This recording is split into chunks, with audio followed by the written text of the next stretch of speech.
Capítulo 8. El punto principal es el siguiente. Tenemos un sumo sacerdote quien se sentó en el lugar de honor, a la derecha del trono del Dios majestuoso en el cielo. Allí sirve como ministro en el tabernáculo del cielo, el verdadero lugar de adoración construido por el Señor y no por manos humanas. Ya que es deber de todo sumo sacerdote presentar ofrendas y sacrificios, nuestro sumo sacerdote también tiene que presentar una ofrenda. Si estuviera aquí en la tierra, ni siquiera sería sacerdote, porque ya hay sacerdotes que presentan las ofrendas que exige la ley. Ellos sirven dentro de un sistema de adoración que es solo una copia, una sombra del verdadero que está en el cielo. Pues cuando Moisés estaba por construir el tabernáculo, Dios le advirtió lo siguiente: asegúrate de hacer todo según el modelo que te mostré aquí en la montaña. Pero ahora a Jesús, nuestro sumo sacerdote, se le ha dado un ministerio que es muy superior al sacerdocio antiguo, porque Él es mediador a nuestro favor de un mejor pacto con Dios basado en promesas mejores. Si el primer pacto no hubiera tenido defectos, no habría sido necesario reemplazarlo con un segundo pacto. Pero cuando Dios encontró defectos en el pueblo, dijo: se acerca el día en que haré un nuevo pacto con el pueblo de Israel y de Judá. Este pacto no será como el que hice con sus antepasados, cuando los tomé de la mano y los saqué de la tierra de Egipto. Ellos no permanecieron fieles a mi pacto, por eso les di la espalda. Pero este es el nuevo pacto que haré con el pueblo de Israel en ese día. Pondré mis leyes en su mente y las escribiré en su corazón. Yo seré su Dios, y ellos serán mi pueblo. Y no habrá necesidad de enseñar a sus vecinos, ni habrá necesidad de enseñar a sus parientes diciendo: deberías conocer al Señor. Pues todos ya me conocerán, desde el más pequeño hasta el más grande. Perdonaré sus maldades y nunca más me acordaré de sus pecados. Cuando Dios habla de un nuevo pacto, quiere decir que ha hecho obsoleto al primero, el cual ha caducado y pronto desaparecerá.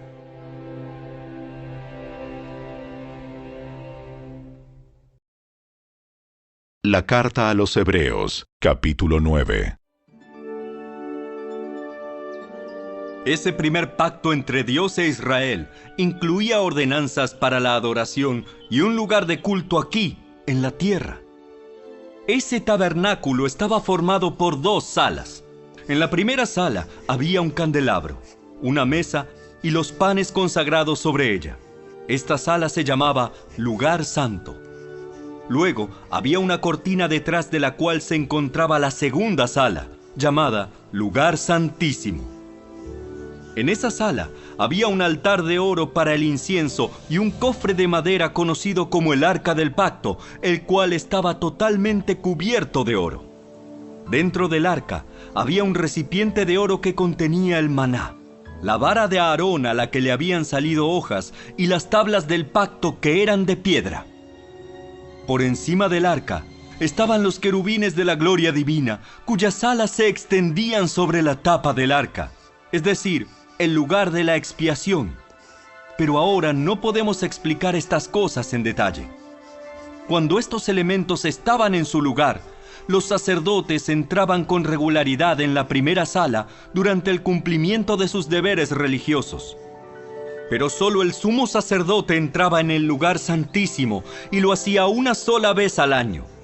Y siempre ofrecía sangre por sus propios pecados y por los pecados que el pueblo cometía por ignorancia. Mediante esas ordenanzas, el Espíritu Santo daba a entender que la entrada al lugar santísimo no estaba abierta a todos, en tanto siguiera en pie el tabernáculo y el sistema que representaba. Esta es una ilustración que apunta al tiempo presente, pues las ofrendas y los sacrificios que ofrecen los sacerdotes no pueden limpiar la conciencia de las personas que los traen. Pues ese sistema antiguo solo consiste en alimentos, bebidas y diversas ceremonias de purificación, es decir, ordenanzas externas que permanecieron vigentes solo hasta que se estableció un sistema mejor. Entonces Cristo ahora ha llegado a ser el sumo sacerdote por sobre todas las cosas buenas que han venido. Él entró en ese tabernáculo superior y más perfecto que está en el cielo, el cual no fue hecho por manos humanas ni forma parte del mundo creado. Con su propia sangre, no con la sangre de cabras ni de becerros, entró en el lugar santísimo una sola vez y para siempre, y aseguró nuestra redención eterna. Bajo el sistema antiguo, la sangre de cabras y toros y las cenizas de una novilla podían limpiar el cuerpo de las personas que estaban ceremonialmente impuras. Imagínense cuánto más la sangre de Cristo nos purificará la conciencia de acciones pecaminosas para que adoremos al Dios viviente. Pues por el poder del Espíritu Eterno, Cristo se ofreció a sí mismo a Dios como sacrificio perfecto por nuestros pecados. Por eso Él es el mediador de un nuevo pacto entre Dios y la gente, para que todos los que son llamados puedan recibir la herencia eterna que Dios les ha prometido.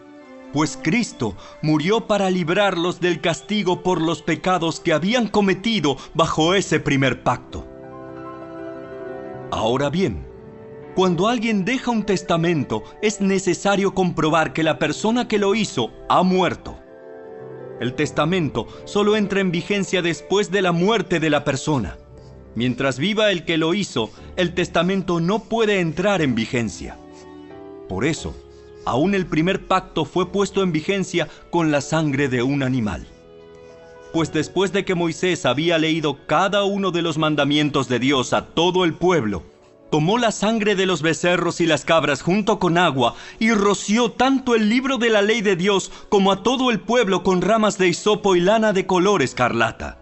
Entonces dijo: Esta sangre confirma el pacto que Dios ha hecho con ustedes. De la misma manera, roció con la sangre el tabernáculo y todo lo que se usaba para adorar a Dios. De hecho, según la ley de Moisés, casi todo se purificaba con sangre, porque sin derramamiento de sangre no hay perdón. Por esa razón, el tabernáculo y todo lo que en él había, que eran copias de las cosas del cielo, debían ser purificados mediante la sangre de animales. Pero las cosas verdaderas del cielo debían ser purificadas mediante sacrificios superiores a la sangre de animales. Pues Cristo no entró en un lugar santo hecho por manos humanas, que era solo una copia del verdadero que está en el cielo. Él entró en el cielo mismo para presentarse ahora delante de Dios a favor de nosotros. Y no entró en el cielo para ofrecerse a sí mismo una y otra vez, como lo hace el sumo sacerdote aquí en la tierra, que entra en el lugar santísimo año tras año con la sangre de un animal. Si eso hubiera sido necesario, Cristo tendría que haber sufrido la muerte una y otra vez desde el principio del mundo.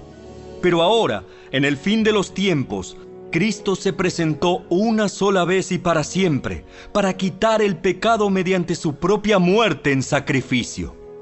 Y así como cada persona está destinada a morir una sola vez y después vendrá el juicio, así también Cristo fue ofrecido una sola vez y para siempre, a fin de quitar los pecados de muchas personas. Cristo vendrá otra vez, no para ocuparse de nuestros pecados, sino para traer salvación a todos los que esperan con anhelo su venida.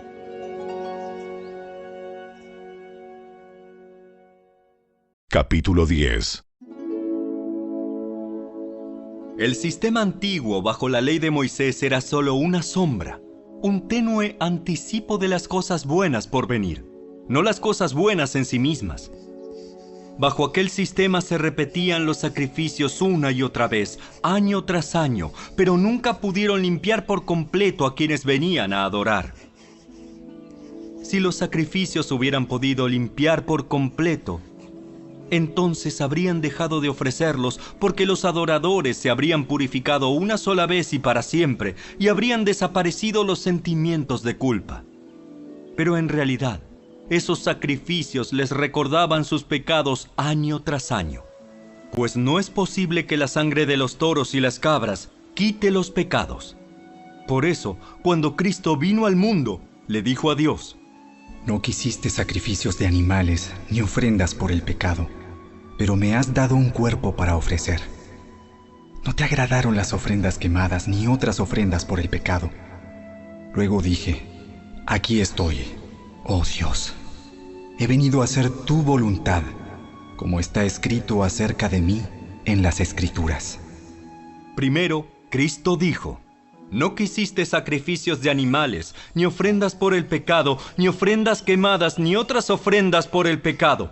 Tampoco te agradaron todas esas ofrendas, aun cuando la ley de Moisés las exige. Luego dijo: Aquí estoy, he venido a hacer tu voluntad. Él anula el primer pacto para que el segundo entre en vigencia, pues la voluntad de Dios fue que el sacrificio del cuerpo de Jesucristo nos hiciera santos una vez y para siempre. Bajo el antiguo pacto, el sacerdote oficia de pie delante del altar día tras día, ofreciendo los mismos sacrificios una y otra vez, los cuales nunca pueden quitar los pecados. Pero nuestro sumo sacerdote se ofreció a sí mismo a Dios como un solo sacrificio por los pecados, válido para siempre. Luego se sentó en el lugar de honor a la derecha de Dios. Allí espera hasta que sus enemigos sean humillados y puestos por debajo de sus pies. Pues mediante esa única ofrenda, Él perfeccionó para siempre a los que está haciendo santos. Y el Espíritu Santo también da testimonio de que es verdad, pues dice: Este es el nuevo pacto que haré con mi pueblo en aquel día. Pondré mis leyes en su corazón y las escribiré en su mente. Después dice: Nunca más me acordaré de sus pecados y sus transgresiones. Y cuando los pecados han sido perdonados, ya no hace falta ofrecer más sacrificios. Así que, amados hermanos, podemos entrar con valentía en el lugar santísimo del cielo por causa de la sangre de Jesús. Por su muerte, Jesús abrió un nuevo camino, un camino que da vida a través de la cortina al lugar santísimo. Ya que tenemos un gran sumo sacerdote que gobierna la casa de Dios, entremos directamente a la presencia de Dios con corazón sincero y con plena confianza en Él. Pues nuestra conciencia culpable ha sido rociada con la sangre de Cristo a fin de purificarnos, y nuestro cuerpo ha sido lavado con agua pura. Mantengámonos firmes sin titubear en la esperanza que afirmamos, porque se puede confiar en que Dios cumplirá su promesa. Pensemos en maneras de motivarnos unos a otros a realizar actos de amor y buenas acciones. Y no dejemos de congregarnos como lo hacen algunos, sino animémonos unos a otros, sobre todo ahora que el día de su regreso se acerca. Queridos amigos, si seguimos pecando a propósito después de haber recibido el conocimiento de la verdad, ya no queda ningún sacrificio que cubra esos pecados. Solo queda la terrible expectativa del juicio de Dios y el fuego violento que consumirá a sus enemigos. Pues todo el que rehusaba obedecer la ley de Moisés era ejecutado sin compasión por el testimonio de 2 o 3 testigos.